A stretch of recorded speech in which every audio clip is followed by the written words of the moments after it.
everyone, welcome to Dynamics TNPC Hub.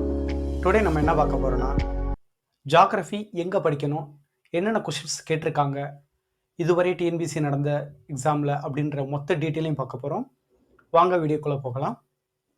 மறக்காம நம்ம சேனலை சப்ஸ்கிரைப் பண்ணிக்கோங்க. உங்களோட சின்ன சப்போர்ட் கூட எனக்கு மிகப்பெரிய வெற்றியா இருக்கும். வாங்க வீடியோக்குள்ள போகலாம். ஜியோகிராஃபியோட ஃபர்ஸ்ட் யூனிட் பார்த்தீங்கன்னா இந்தியா அமைவோட நிலத்தோற்றம் மற்றும் வடிகால் அமைப்பு. இந்த யூனிட்ல என்னென்னது மெயினாக படிக்கணும், என்ன கொஷின் கேட்டிருக்காங்க அப்படின்ற மொத்த டீட்டெயிலையும் பார்க்கலாம். இப்போ பார்த்தீங்கன்னா இந்த யூனிட்ல பார்த்தீங்கன்னா இந்தியா பரப்பளவில் உலகின் 7வது பெரிய நாடாகும். இதெல்லாம் பழைய இதில் கேட்டது. ஆக்சுவலாக இந்தியாவின் மிக நீளமான எல்லை கொண்ட நாடு என்னன்னா பங்களாதேஷ். இந்த இடத்துல இருக்கு பார்த்தீங்களா. இந்தியா அதிகபட்சமாக பங்களாதேசத்துடன் 4156 கிலோமீட்டர் நீளமுள்ள நில எல்லையும். ஸோ இந்த கொஷின் இங்கே இருந்தால் கேட்டிருக்காங்க. ஸோ அப்போ இந்த பேராகிராஃபை நீங்கள் தெளிவாக படிக்கணும், சரிங்களா. நெக்ஸ்ட் கொஷின், இதெல்லாம் ப்ரீவியஸ் டைமில் கேட்டதுங்க. இந்தியா வந்து பார்த்தீங்கன்னா இந்த 8 டிகிரி 4 வடஅட்சம் முதல் 37 டிகிரி 6 வடஅட்சம் முதல் இதெல்லாம் ஆல்ரெடி கேட்ட கொஷின்ஸ். நெக்ஸ்ட்டு பார்த்தீங்கன்னா இந்தியாவோட திட்ட நேரம், இது ஒரு தடவை நமக்கு கேட்டிருந்தாங்க. ஆக்சுவலாக மிர்சாபூர் அப்படின்றது நம்மளோட டிஎன்பிசியோட குரூப் 4 எக்ஸாம்லேயே கேட்டிருந்தாங்க. அந்த கொஷின் ஆல்ரெடி உங்களுக்கு ப்ரீவியஸ் வீடியோவில் அப்லோட் பண்ணியிருக்கேன். நெக்ஸ்ட் கொஷின் பார்த்தீங்கன்னா இங்கே பாருங்களேன், இந்த கொஷின்ஸ் ரிப்பீட்டடாக கேட்குறது. மேட்ச் த ஃபாலோவிங் இல்லை. காரகுர கணவாய் எதோடது, ஜோசிலா கணவாய் எதோடது, பொமிடிலா எதோடது, நாதுலா எதோடதுன்னு. இதை ஈஸியாக நான் வச்சுக்கிறதுன்னு நான் ஒரு விஷயம் சொல்கிறேன் பாருங்கள். காரகோரம் கணவாய்ன்றது ஜம்மு காஷ்மீருங்களா.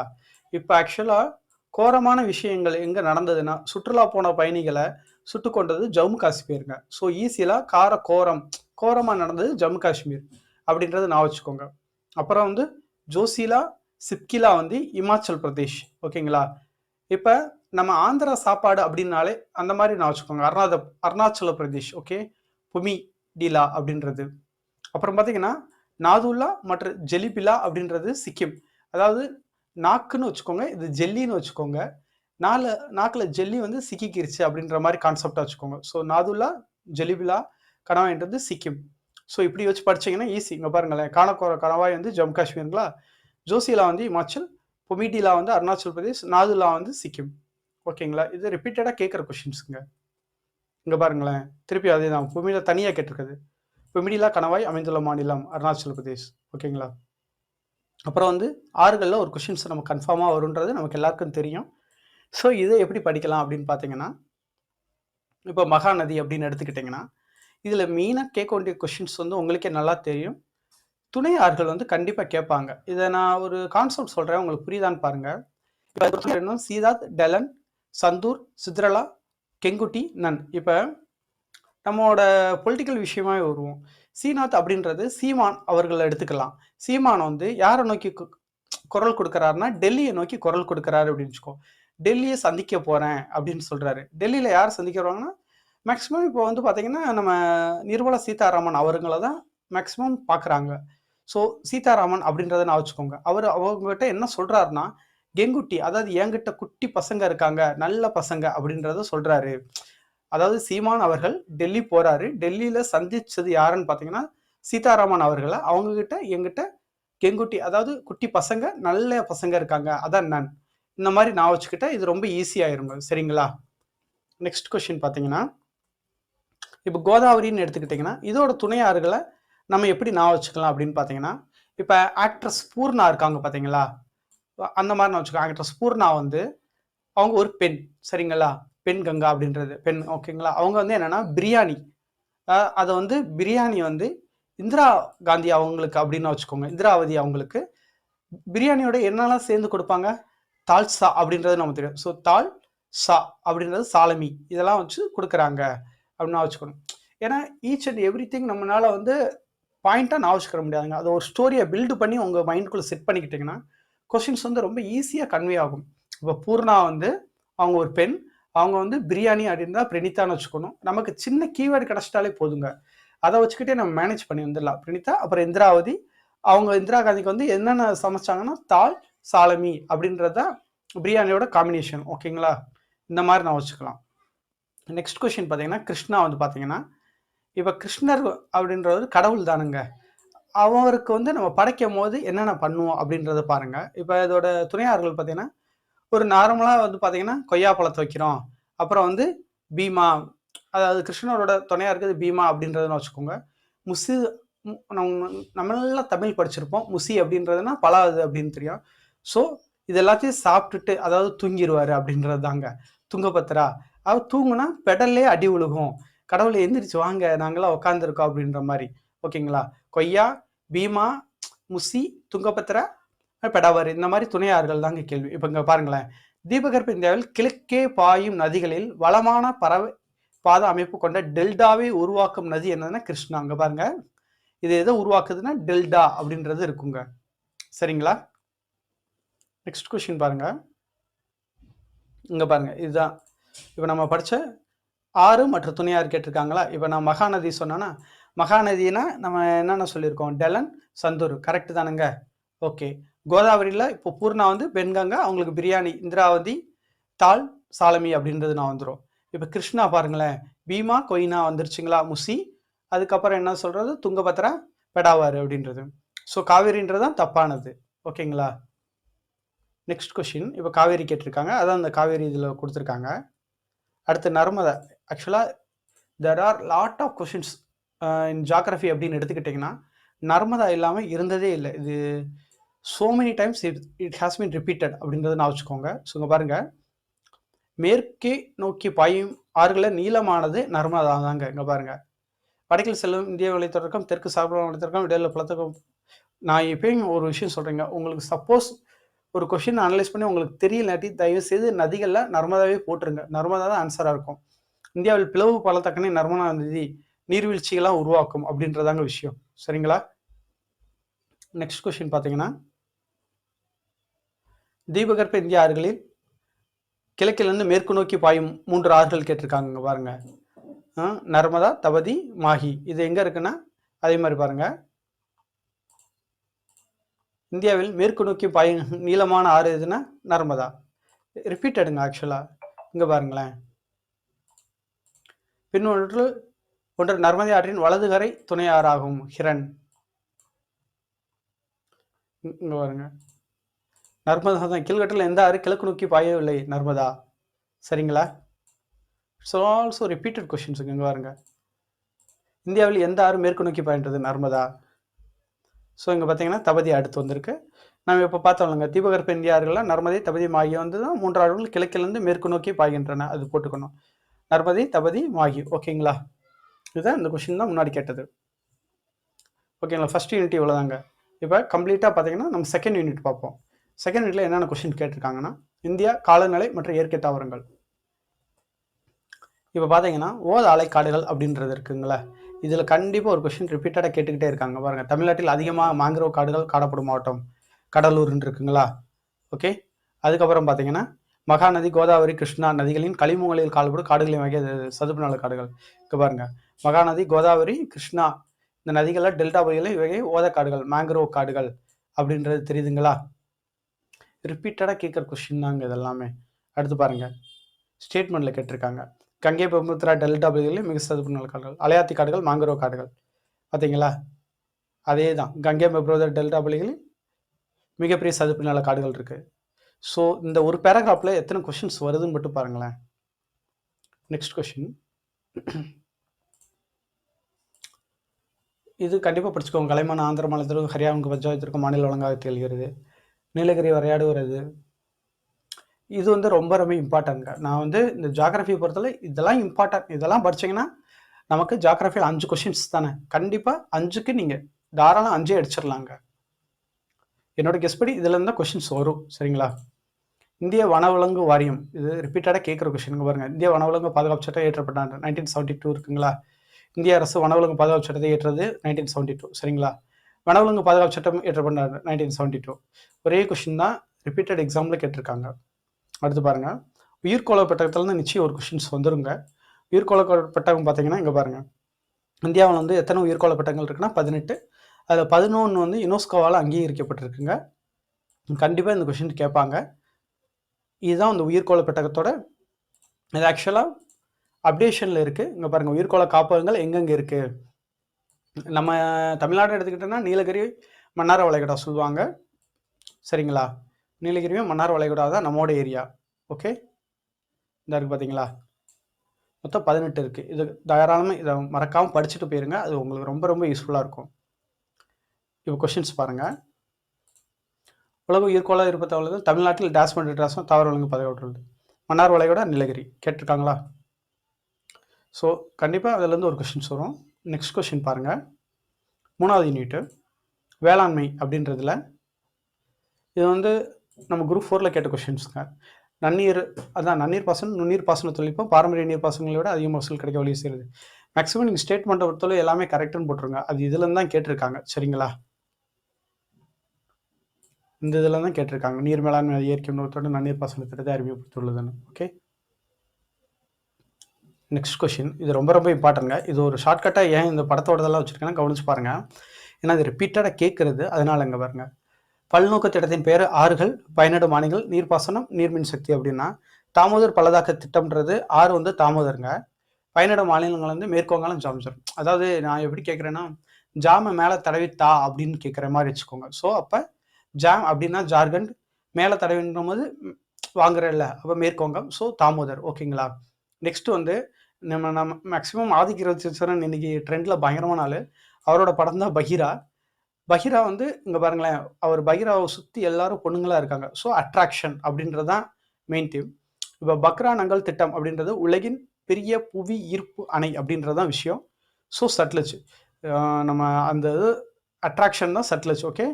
அந்த சட்லஜ் அப்படின்னா பஞ்சாப், ஹரியானா, ராஜஸ்தான். இது எப்படி எழுதுனா பஞ்சாப் PHR அப்படின்னு எடுத்துக்கோங்க. PHR இது வந்து ரொம்ப முக்கியம். தண்ணி மாதிரி தான் நாங்கள் அட்ராக்ஷன். பஞ்சாப், ஹரியானா, ராஜஸ்தான் இது நான் வச்சுக்கோங்க. ஸோ உலகின் மிக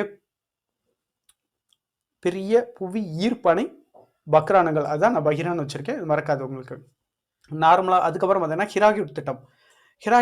ஹிரா வந்து பார்த்தீங்கன்னா இந்த இருக்கு பார்த்தீங்களா, இவங்க தான் ஹிரா உலகின் மிக நீளமான அணை. இவங்க பெரிய ஆக்டர்ஸ் ஒரு காலத்தில், அதான் உலகின் மிக நீளமான அணை. ஓகே. ஸோ இவங்க வந்து பார்த்தீங்கன்னா மகாநதி அப்படின்ற கமலஹாசன் அதில் நடிச்சிருக்காரு. அதுலேயும் அந்த படத்தில் நடிக்கல, பட் கமலஹாசனோட பேரை நடிச்சிருக்காங்க. அதாவது நம்ம கனெக்ட் எடுத்தாங்க. மகாநதி பார்த்தா நம்ம உடஞ்சே போயிடுவோம். மகாநதி பார்த்து அழுகாதவங்களும் இரவு தூக்கம் இல்லாமல் இருந்தவங்களும் ரொம்ப ரொம்ப கம்மி. ஏன்னா அதோட தாக்கம் அவ்வளோ இருக்கும். ஸோ அதனால தான் நான் சொல்கிறேன் என்னென்னா ஹிராக்கிட் வந்து உலகத்தோட மிக நீளமான அணை. அந்த மகாநதி படம் வந்து கொஞ்சம் லென்த்தாக தான் இருக்கும், but it's a most painful story. அதுதான் ஒடிசா உடஞ்சே போயிடுவாங்கன்றதை அப்படி நான் வச்சுக்கணும். சரிங்களா? அடுத்து பார்த்தீங்கன்னா கோசி வந்து பீகாரின் துயரம்ன்றது எல்லாருக்கும் தெரியும். ஸோ பீகார், நேபாள் அடிக்கடி நிகழ்வுகள் அங்கே நடக்குது அப்படின்றது நான் வச்சுக்கணும். அடுத்து துங்கபத்ரானா தூங்குறது எப்படி தூங்குவோம்னா, நம்ம ஆல்ரெடி நான் சொல்லியிருந்தேன் இல்லைங்க, ஆந்திரா மீல்ஸை சாப்பிட்டு கண் அசைஞ்சிருவோம் கர்நாடகாவில் அப்படின்னு வச்சுக்கோங்க. ஸோ தூங்கிடுவோம் அப்படின்றதான் கண் அசைஞ்சிருவோம். ஸோ கர்நாடகா.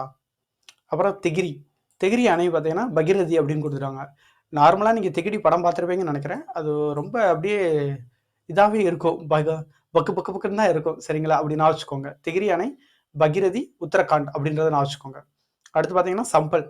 இப்போ நம்ம ராஜஸ்தானுக்கு போயிருந்தால் நம்ம என்ன இருப்போம், நம்ம ராஜஸ்தானில் போனால் என்ன நடக்கும், அந்த பாலைவன சூட்டில் நம்ம சுருங்கியே விழுந்து செத்துருவோம், சாம்பல் ஆயிடுவோம் அப்படி நான் வச்சுக்கோங்க. ஸோ சம்பல் பள்ளத்தாக்கு சம்பல் ஆகுறது எந்த இடத்துல, ராஜஸ்தான், மத்திய பிரதேஷ் அப்படி நான் வச்சுக்கோங்க. அடுத்து பார்த்தீங்கன்னா இப்போ இங்கே இது ஷார்ட்கட் ஒன்று வச்சுருக்கேன். இப்போ நாகார்ஜுனான்னு பார்த்தீங்கன்னா நாகார்ஜுனா வந்து அவர் ஆந்திர பிரதேஷ் நமக்கு தெளிவாக தெரியும். ஸோ அவர் கிருஷ்ணர் வேடை போட்டால் எப்படி இருக்கும் அப்படின்ற மாதிரி நான் வச்சுக்கோங்க. ஓகே. அவ்வளோதாங்க.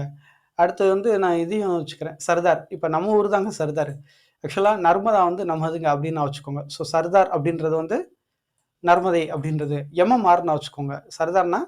சர்தார் அப்படின்றது MMR அப்படின்னு நான் வச்சுக்கோங்க. என்னென்னு பார்த்தீங்கன்னா மத்திய பிரதேஷ், மகாராஷ்டிரா, ராஜஸ்தான் அப்படின்னு வச்சுக்கோங்க. ஸோ சர்தார் நம்ம ஊர். ஸோ அந்த மாதிரி நான் வச்சுக்கோங்க.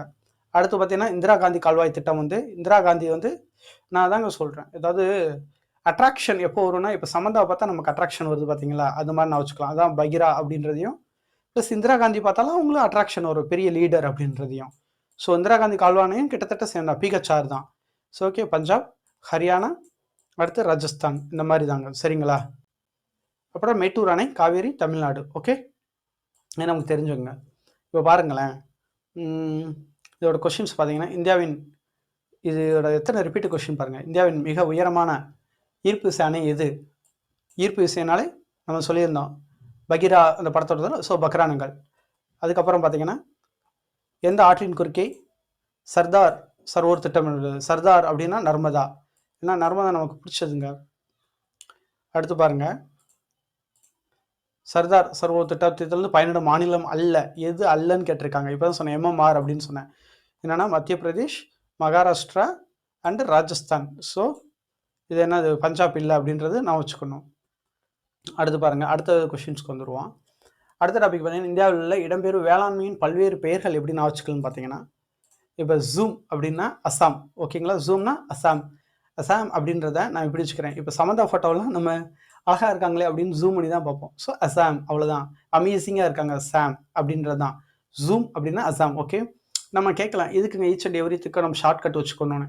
நமக்கு இங்கே இருக்கும்போது எல்லாம் ரிலாக்ஸ்டாக இருப்பாங்க. But in our example we had a lot of panic. அந்த டைம் வந்து ரொம்ப இதாகும். ஸோ இந்த மாதிரி ஷார்ட் கட் வச்சுக்கிட்டா ரொம்ப ஈஸியாக அதை அண்டர்ஸ்டாண்ட் ஆகி அடுத்த லெவலுக்கு போயிடலாம். ஓகே, அடுத்து பொண்ணு பார்த்தீங்கன்னா, பொண்ணுன்னா கேரளாவில் பார்த்தாங்க கட்டணும், அவ்வளோ அழகாக இருப்பாங்க. பொடு அப்படின்னா ஆந்திர பிரதேஷில் நான் வச்சுக்கணும். பொடுகு ஆந்திர பிரதேஷ் அப்படின்றது நான் வச்சுக்கோங்க. ஓகே, அடுத்தது பீவார், மான்சன், பெண்ட்ரா, பீரான்றதெல்லாம் உங்களுக்கு மத்திய பிரதேசின் பல்வேறு பகுதிகள். ஓகே, பொடுகு வந்தால் ஆந்திர பிரதேஷ் மற்றும் ஒடிசா. ஓகே, நம்ம சின்ன சின்ன விஷயங்கள் நான் வச்சுக்கிட்டாலே பெரிய பெரிய விஷயங்கள் தானாக நடந்துருங்க. Okay, next question. அதோட கொஷின்ஸ் பாருங்களேன். இங்கே பாருங்கள், ஜூம் அப்படி இருக்கா? ஜூம்னா நான் என்ன சொன்னேன்? அசாம் அமேசிங்காக ஜூம் பண்ணுறாங்களா? ஓகே, அடுத்து பார்த்தீங்கன்னா பொடு அப்படின்னா நம்ம என்ன சொன்னோம்? ஒடிசான்னு சொன்னங்களா? அவ்வளோதான். பீவார் மத்திய பிரதேசன் பல்வேறு பகுதிகள், அவ்வளோதாங்க. ஓகே, பொடு ஆந்திர பிரதேஷ், ஒடிஷா, அவ்வளோதான். அப்புறம் பொன்னம்ன்றதான் பூனம் கிருஷி அப்படின்னு கொடுத்துருக்காங்க. பொன்னம்ன்றது கேரளா. Okay, next question. இதிலே ரிப்பீட்டட் கொஷின்ஸ், அதுக்காக தான் அதை எடுத்து வச்சேன். மத்திய பிரதேஷ், ராஜஸ்தான் மாநிலங்கள் எந்த திட்டத்தின் மூலம்? MMR அப்படின்னா சம்பல் பள்ளத்தாக்கு. ஓகே, சம்பல் பள்ளத்தாக்கு திட்டம். நெக்ஸ்ட் கொஷின் பார்த்தீங்கன்னா, இது புரட்சியெல்லாம் கேட்டிருக்காங்க. ஐ திங்க் மேபி ஐ கிட்ட குயிக்லி நான் அது ரன் பண்ணுறேன்னு எனக்கு தெரியும். பிகாஸ் நீங்கள் அது கொஞ்சம் உங்கள் புக்கை எடுத்து வச்சுக்கோங்க. இந்த டாப்பிக்லாம் நம்ம படிச்சிருக்கோமா, இந்த டாப்பிக்கில் இந்த கொஷின்ஸ் கேட்டிருக்காங்க. ஸோ நம்ம எவ்வளோ அழகாக ஃபோக்கஸ்டாக ப்ரிப்பேர் ஆகிறோம். அந்த வெற்றியோட மிக முக்கிய தாக்கமே வந்து ஃபோக்கஸுங்க. நம்ம என்ன பண்ண போகிறோன்ற தெளிவு இருந்தாலே அடுத்தடுத்த கட்டம் ஈஸியாக நகர்ந்துடும். ஓகே, இப்போ பார்த்தீங்கன்னா மஞ்சள் புரட்சினா என்ன, நீல புரட்சினா என்ன, இதெல்லாம் நான் சொல்லித்தர தேவையில்லை. இதோட கொஷின்ஸ் பாருங்கள். தங்க புரட்சினா என்னன்றது நமக்கு இந்த இடத்துல அங்கே பாருங்களேன். தங்க நூலிலை பிரச்சனை, சன்னல் உற்பத்தி கொடுத்துருக்காங்களா? தங்க நூலிலை அப்படின்னா. ஓகே, அடுத்து பாருங்கள், சிவப்பு புரட்சினா என்னது?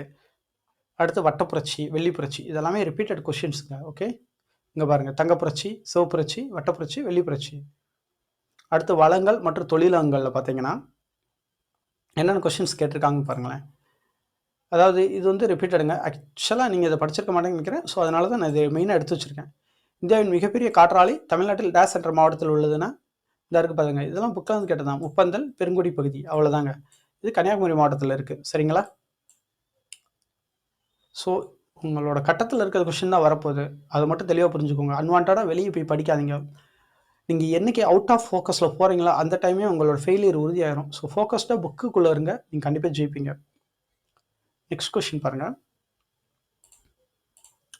வேளாண் சார்ந்த தொழில்கள் கேட்டிருக்காங்கல்ல, பருத்தி. ஏன்னா இந்த தடவை நம்ம கேட்டது வந்து சணல் கேட்டிருந்தாங்க. சணல் வந்து மேற்குவங்க மாநிலத்தில் சிஸ்ரா என்ற இடத்துல அமைக்கப்பட்டது அப்படின்றத நம்ம எல்லாருமே படித்தது. ஸோ தொழில்களில் கண்டிப்பாக ஒரு கொஷின்ஸ் வருங்க. ஓகே, இது வந்து ஆசியான் டெட்ராய்ட், இதெல்லாம் ரிப்பீட்டடாக கேட்டதுங்க. ஆசியான் டெட்ராய்ட் இது சென்னை. ஓகேங்களா? அதே மாதிரி மேக் இன் இண்டியாவும் கேட்டது தாங்க நம்ம கொஷின்ஸ். இதெல்லாம் கேட்டுக்கிட்டே இருக்கிறது தான். மேக் இன் இண்டியானா வந்து 2004 ஆரம்பிச்சது. இதோட முக்கிய நோக்கம் மேக்ஸிமம் ஸ்டேட்மெண்ட் கேட்டால் எல்லாம் சரின்னு போட்டுருங்க. அடுத்து இதுவும் கேட்டதாங்க. பெங்களூர் இந்தியாவின் மின்னியல் நகரம் பெங்களூர். அடுத்த கொஷின்ஸ் பார்த்தீங்கன்னா அடுத்த யூனிட் 5ல் இந்தியாவோட மக்கள் தொகை, போக்குவரத்து, தகவல் தொடர்பு மற்றும் வணிகத்தில் இதில் என்னென்ன கொஷின்ஸ் கேட்டிருக்காங்க பார்த்தீங்கன்னா, மக்கள் தொகை இதிலே இருக்குங்க. தயவுசெய்து எக்கனாமியில் மக்கள் தொகை படிச்சுக்கோங்க, இதிலே மக்கள் தொகை படிச்சுக்கோங்க. மக்கள் தொகை ரொம்ப ரொம்ப இம்பார்ட்டன்ட். ஓகே, இந்தியாவோட முதல் மக்கள் தொகை கணக்கெடுப்பு 1872 நடைபெற்றது அப்படின்றத இங்கே பாருங்களேன், தெளிவாக கொடுத்துருப்பாங்க. அதுக்கப்புறம் ஆனால் முழுமையான முதல் மக்கள் தொகை கணக்கெடுப்பு 1881 தான் மேற்கொள்ளப்பட்டது. அவ்வளோதாங்க விஷயம். சரிங்களா? Next question. இதெல்லாம் மக்கள் தொகை தயவுசெய்து மக்கள் தொகையை தெளிவாக படிச்சுட்டு போயிருங்க. ஏன்னா இந்தியாவில் மிக குறைந்த மக்கள் தொகை கொண்ட மாநிலம்லாம் கேட்டிருக்கிறது தான் சிக்கிம் அப்படின்றது கேட்டிருக்காங்க. ஸோ தயவுசெய்து படிக்காமல் வீராதீங்க. நீங்கள் தயவுசெய்து புக்கை படித்தீங்கனாலே வெற்றி உறுதி. இதுலேருந்து 5 கொஷின்ஸ் கன்ஃபார்ம். மக்கள் தொகை அடர்த்தி ஆல்ரெடி நம்ம கேட்டிருக்காங்க. இப்போ இந்தியாவோட மக்கள் தொகை அடர்த்தி வந்து பார்த்தீங்கன்னா சராசரி 382 இருக்கும். அதுவே தமிழ்நாட்டுனா 555 அப்படின்னு எடுத்துக்கணும். சரிங்களா? இதுவும் கேட்டதான். பாலின விகிதம் மக்கள் தொகையில் 1000 ஆண்களுக்கு பெண்கள் எண்ணிக்கை குறிப்பு தான். ஓகே, நல்தரு விகிதம் இது ரொம்ப ரொம்ப இம்பார்ட்டன்ட்ங்க. மனிதவள மேம்பாட்டினை அளவிடும். இது ஆக்சுவலாக பேஸ்ட் ஆன் எக்கனாமி தான், பட் ஜாகிரஃபியில் இது இன்வால்வ் ஆகுது. இது ரொம்ப ரொம்ப முக்கியம். இந்த 3 பரிமாணங்கள் தான் முக்கியம். ஆரோக்கியம், கல்வி, வருமானம் அப்படின்றது தெளிவாக தெரிஞ்சுக்கோங்க. ஓகே, நெக்ஸ்ட் கொஷின் பார்த்தீங்கன்னா தங்க நாற்காலி திட்டம். இது ரிப்பீட்டடாக கேட்ட கொஷின்ஸுங்க. இது எங்கேருந்து எங்கே இணைக்குது? இந்தியாவோட 4 பெருநகரங்கள் புதுடெல்லி, கொல்கட்டா, சென்னை, மும்பை. புதுடெல்லி. ஓகே, அதை தான் இங்கே இருக்காங்க. புதுடெல்லி, கொல்கட்டா, சென்னை மற்றும் மும்பை. ஸோ சீக்வன்ஸை கரெக்டாக நான் வச்சுக்கோங்க. இது கண்டிப்பாக கேட்பாங்க. ஓகே, இதுலேயே வந்து ரொம்ப கொஷின்ஸ் இருக்குது. இந்தியாவின் மிக தேசிய நெடுஞ்சாலை என்ன, தமிழ்நாட்டோட தேசிய நெடுஞ்சாலை என்ன, அதெல்லாமே கட்டத்தில் இருக்கும். ஓகேங்களா? இதெல்லாம் கேட்ட கொஷின்ஸ், கொஞ்சம் கவனமாக படிங்க. இது ரொம்ப முக்கியங்க. இதை நான் வச்சுக்கலாம். இந்தியாவோட ரயில்வே மண்டலங்கள் வந்து ரிப்பீட்டடாக கேட்குற கொஷின்ஸ். இப்போ வடக்கு ரயில்வேல புதுடெல்லி, வடமேற்கு ரயில்வே ஜெய்ப்பூர், வடமத்திய ரயில்வே அலகாபாத், வடகிழக்கு ரயில்வே கோராக்பூர். இதை நான் எப்படி பிரிக்கிறேன்னா இப்படி பிரிச்சுக்கலாங்க. இது வந்து வடக்கு தானே, ஸோ இதை வடக்குன்னு வச்சுக்கிட்டு, ஓகேங்களா? இப்போ வடக்கு ரயில்னா இந்தியாவோட மேப்பில் மேலே இருக்குது என்னதுன்னா புதுடெல்லிங்க. சரிங்களா? அதை நான் வச்சுக்கோங்க. இது புதுடெல்லி. ஓகே, இப்போ இதுனா இது பார்த்தீங்கன்னா வடக்கு மேற்கு அப்படின்னா ஜெய்ப்பூர். ஸோ இந்த இடத்துல ஜெய் போட்டுக்கோங்க, ஜெய்ப்பூர். அதுவே வட மத்திய ரயில்வேனா இதுதாங்க மத்தியம். இது மத்தியத்தில் அப்படின்னு பார்த்தீங்கன்னா நான் ஒரு பாயிண்ட் மாதிரி வச்சுன்னா இது ஏன்னு வச்சுக்கிறவங்க. ஸோ அலகாபாத் அப்படின்றது. ஓகே, அடுத்து பார்த்தீங்கன்னா வடகிழக்கு ரயில்வேல இங்கே வந்து ஜேகே அப்படின்னு வாங்கல. ஜேகே பிரைமூல் பார்த்துட்டீங்களா? ஜஸ்ட் ஃபார் கிட்டிங் அப்படின்னு, அதான் ஜேகே அப்படின்றது தாங்க. சரிங்களா? ஜேகே இங்கே வந்து பார்த்தீங்கன்னா ஜெய்ப்பூர், இது வந்து கோராக்பூர், இது வந்து இந்த பேஸ் வந்து ஏன்றது அலகாபாத் அப்படின்றத நான் வச்சுக்கோங்க. அதாவது ஓகே, இப்போ வடகிழக்கு எல்லை ரயில்வே, இந்த எல்லை அப்படின்றது வந்து கிரவுண்ட் அப்படின்றத ஃபிக்ஸ் பண்ணுங்க. ஸோ கிரவுண்ட் அப்படின்னா கவுஹாத்தி. இப்போ பாருங்க இது எப்படி நான் சொல்கிறேன்னா, இப்போ வடக்கு ரயில்வே அப்படின்னு எடுத்திங்கன்னா புதுடெல்லி மேலே இருக்கிறனால ஓகே நார்மலாக. வடமேற்கு அப்படின்னா ஜெய்ப்பூர், வடகிழக்கு கோராக்பூர், வட மத்திய ரயில்வே அலகாபாத், வடகிழக்கு மத்திய ரயில்வே கவுஹாத்தி கிரவுண்ட் அப்படின்றதுனால. சரிங்களா? இது ஈஸியாக நான் வச்சுக்கலாம். இதே மாதிரி கிழக்குக்கு நான் வச்சுக்கலாம் பாருங்க. கிழக்கு ரயில்வேனா கொல்கட்டா. ஓகே, கிழக்கு கடற்கரை அப்படின்றது புவனேஸ்வர், கிழக்கு மத்திய ஹசிபூர். ஓகே, மேற்கு மத்திய ரயில்வே ஜபல்பூர், மத்திய ரயில்வே மும்பை சதுர்வதி. இங்கே பாருங்க நான் இதுக்கு சொல்லித்தரேன். இங்கே பாருங்க தென் மத்திய ரயில்வே இதுக்கு சொல்லித்தரேன். தென் மத்திய ரயில்வே இருக்குல்ல, இப்போ இது தென்னுங்க சவுத் அப்படின்னு வச்சுக்கோங்க. இப்போ நம்ம வடிவேல் காமெடினா இருக்கு பார்த்தீங்களா, அந்த சொம்பு பிரச்சனை அப்படின்றது அதான் மத்தியஸ்தான். அந்த சொம்பு பிரச்சனையை மத்தியஸ்தானம் பண்ண வராங்க. ஓகேங்களா? செகந்தராபாத் அப்படின்றது தென் மத்திய ரயில்வேல. இங்கே பிரச்சனை என்னன்னா செம்பு, அதான் செகந்தராபாத் அப்படின்னு நான் வச்சுக்கிறேன். சரிங்களா? செகந்தராபாத் நான் வச்சுக்கோங்க. இந்த செம்பு பிரச்சனையை சால்வ் பண்ணணும். அதில் பார்த்தீங்கன்னா கிழக்கில் வந்து பார்த்தீங்கன்னா ஃபஸ்ட்டு கிழக்குங்களா, அவன் இந்த செம்பு தரலைன்னா அவனை கொன்றுவேன்றான். இதுவே அப்படியே மேற்கில் இருக்கிறவன் என்ன பண்ணுறான்னா, நான் சாரி இதுதான் கிழக்கு, இது கொன்றுவேன்றான். இவன் என்ன தீ குளிப்பென்றான், குப்ளின்றான். சரிடா இப்போ என்னடா பண்ணலாம் அப்படின்னு பார்த்தீங்கன்னா திருப்பி தென்கிழக்கிட்ட போய் சமாவேசனா, சரிடா நீ கொள்ளுடா, யாருனாலும் கொள்றான்ல, இல்லை இல்லை நான் அப்பீலாக தான் விட்டேன், நான் சும்மா தான் சொன்னேன் அப்படின்றான். ஓகேங்களா? இந்த மாதிரி நான் வச்சுக்கோங்க. அவ்வளோதான். ஓகே, கடைசி அவ்வளோதான். ஸோ தென்மத்திய ரயில்வேன்றது இந்த பிரச்சனை செகந்தராபாத்துக்காக. கிழக்குக்காரன் கொன்றுவேன்றான், மேற்குக்காரன் தீக்குளிப்பேன்றான். சரி கிழக்காரன் போய் நீ எதையாவது செய்டான்னா, இல்லை நான் பீலாக தான் விட்டேன்றான். அவ்வளோதாங்க. கொங்கன் ரயில்வேன்றது நவி மும்பை. ஓகே, இல்லைங்க நம்ம ஈச் அண்ட் எவ்ரி திங்கை நம்ம மைண்டில் வந்து மனப்பாடமாக பண்ணாதீங்க. அது ஒரு கிரியேஷனாக உருவாக்குங்க, ஒரு ஸ்டோரியாக ஹைலைட் பண்ணுங்கள். அது உங்களுக்கு ஹெல்ப்ஃபுல்லாக இருக்கும். இப்போ நதிகளே நம்ம எடுத்துக்கிட்டால் மகாநதின்னு எடுத்துக்கிட்டால் சீமான் சார் வந்து டெல்லியை போய் சந்திக்கிறாரு, சீதாராமன் பேசுகிறாரு, அவர் என்கிட்ட நல்ல குட்டி இருக்குன்னு சொல்கிறாரு. அதாங்க, புரியுதுங்களா? இப்போ பாருங்கள் ரயில்வே மண்டலங்களில் தலைமையிடம் எது தவறாக புரியுதுன்னா மத்திய ரயில்வேன்றது எங்கே இருக்குது பாருங்கள். மத்திய ரயில்வே மும்பை. ஓகேங்களா? அவ்வளோதான். ஏன்னா தெற்கு ரயில்வே சென்னை. நெக்ஸ்ட் கொஸ்டின் பாருங்க, பீலாஸ்பூர்னா தென்கிழக்கு மத்திய ரயில்வே. அவ்வளோதாங்க. நான் பீலா விட்டேன்னு சொல்கிறேன், அதுதாங்க. ஓகே, அதான் நான் அந்த டைரக்ஷன்ஸ் வந்து செட் பண்ணியிருக்கேங்க. நெக்ஸ்ட் கொஸ்டின் பார்த்தீங்கன்னா இது கேட்ட கொஸ்டின் தாங்க. இந்தியாவில் ரயில் பாதை போக்குவரத்து தொடங்கப்பட்ட 1853. ஓகே, அது மும்பை தானே, அந்த டீட்டெயிலாக இதில் இன்வால்வ் ஆகுங்க. இந்தியாவில் 4 முக்கிய கப்பல் கட்ட தளங்கள் இருந்தது. இந்துஸ்தான் வந்து விசாகப்பட்டினம், கார்டன் கொல்கட்டா, மாஸ்கான் மும்பை, கொச்சி வந்து கொச்சி. ஓகேங்களா, மாஸ்கான் கப்பல் கட்டத்தளம் அமைந்துள்ள இடம் வந்து மும்பை. ஓகேங்களா. நெக்ஸ்ட் கொஷின், இது ஒரு தடவை கேட்டிருக்காங்க. ஆக்சுவலாக தேசிய நீர்வழி போக்குவரத்துன்றது ஹால்டியா மற்றும் அலகாபாத் அப்படின்ற 2 இதுக்கு இடையில இருக்குது அப்படின்றத செட் பண்ணியிருக்காங்க. ஓகே, அதுக்கப்புறம் இதுவும் கேட்டதுதாங்க. இது வந்து குரூப் 4ல கேட்டிருக்காங்க. நான் ப்ரீவியஸ் வீடியோலேயே உங்களுக்கு வச்சுருக்கேன். கிழக்கு இந்திய கடற்கரையில் அமைந்துள்ள முக்கிய துறைமுகங்கள் எடுத்துன்னா கொல்கட்டா, ஹால்டியா, பாரதி, விசாகப்பட்டினம், சென்னை, எண்ணூர் மற்றும் தூத்துக்குடி. ஓகே, மேற்கு இந்திய கடற்கரையில் அமைந்துள்ளது வந்து காண்ட்லா, மும்பை, நவோசா, மர்மோகோவா, நியூமங்களூர், கொச்சி.